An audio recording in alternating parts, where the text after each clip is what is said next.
I'm Adelayo Adedayo. My name is Cuttin It. I started reading the script on a train, and when I was on the train, I just kept like making noises, and people were just looking at me because I was just like, oh my god, it's so great, like really like animated, because it's so fast and it's so vibrant, and it takes you from like one extreme straight to the other, and I hope that we can serve that because it's so beautiful. Like 1 minute they're like, you know, my character, she's so excited and she's just this typical, you know, girl, she's just, you know, whatever, and then all of a sudden she's so vulnerable, and then straight away again that's gone and she's back to just being whatever. And I think that really reflects well, especially how I felt when I was younger, that really reflects what goes on in your mind when you're 15 and you're in school.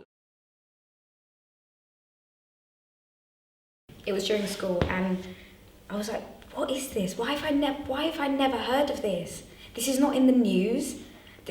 What is this? And then I like Googled about it and met a couple of my friends who were like speaking about it, and we were like, how comes I've never heard of this?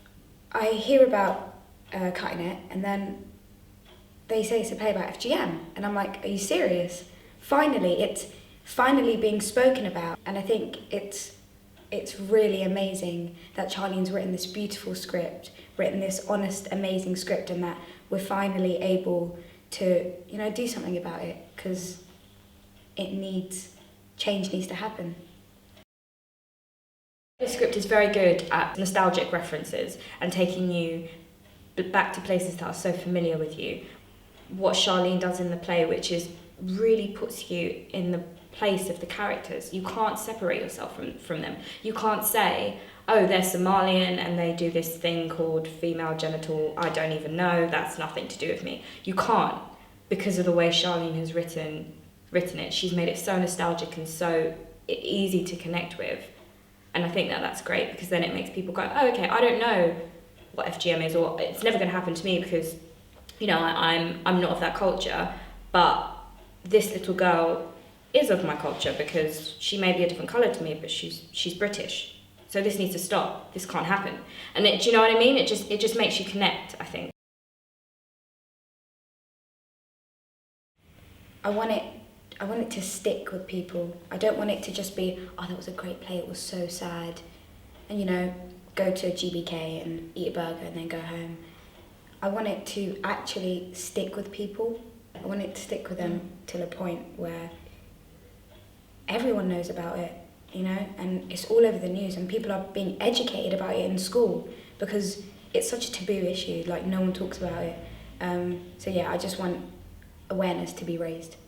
We're trying to make it as truthful and as honest as possible. So like instinct, we're trying to like make it, oh, it sounds so actory, but like really raw and very honest. So with that, we're not like, oh, crying and we're not doing that.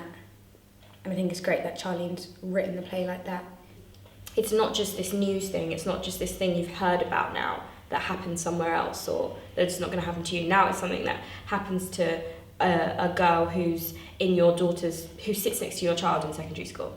That's what it becomes now. Or now it happens to a 15-year-old girl who looks exactly like the 15-year-old girl you see on the bus at 9 o'clock on a Tuesday morning. And I just think that changes everything.